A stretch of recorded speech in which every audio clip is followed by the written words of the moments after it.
Hi there, how's it going? This is Chris, developer of the Outer Islands. I'm just going to do a couple of minutes really. This is just a kind of a bit of a weblog of how things are going, a bit of a journal entry.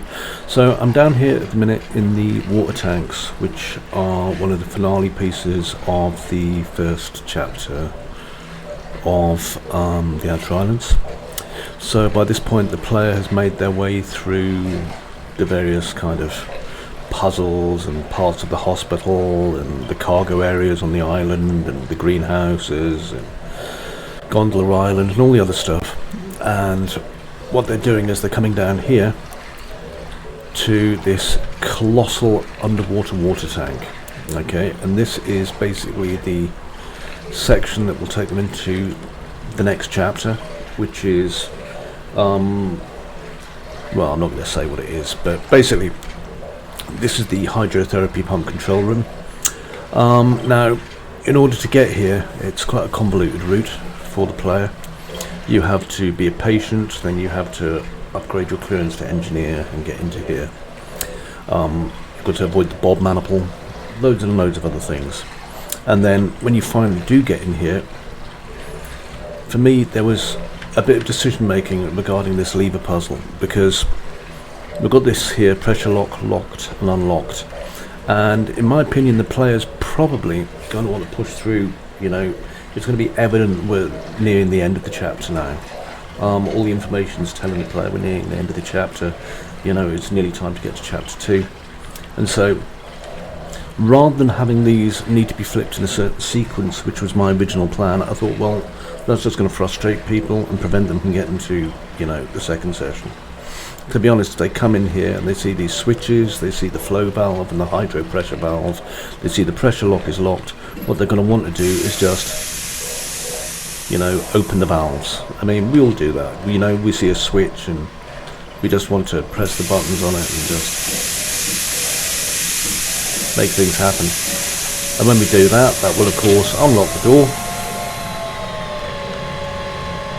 and allow us to make our way into the next section of the game. Now, as you can see, the water tanks are colossal.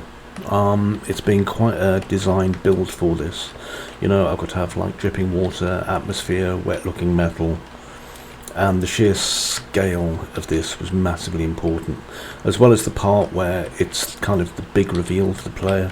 Got to turn stuff on and have the player feel like, oh, this is bigger than I thought it was, you know, because until all the lights come on and everything's revealed, the engines are running, you don't really get a sense of how big this is. So, I mean, I've got this light here, this is going, okay, so the only light for the player that comes in here through this section is going to be relatively small. And, sorry, I'll just turn that off. So, let's come over here. The player's going to kind of come in, see the switch, know what to do because they've been informed by the Malin information system, and just go forward from there. And, you know, I think it's a nice close to chapter 1, the final bit of exploration before we get into, you know, the next parts basically. So yeah, anyway, if I just pull out, by the way, you can kind of see I've got most of the level hidden here. Okay, so these are just like the parts in here to do with the elevator system and stuff like that. There we go. I've been using a lot of, because I absolutely love liminal, I've been using a lot of liminal stuff. I've been into it since the 1980s when my uncle owned like a kitchen showroom, so seeing it become mainstream, I found that absolutely amazing. So I've always been a fan of liminality in architecture. Anyway, I'm going to leave it just there, but any questions, you know where to find me.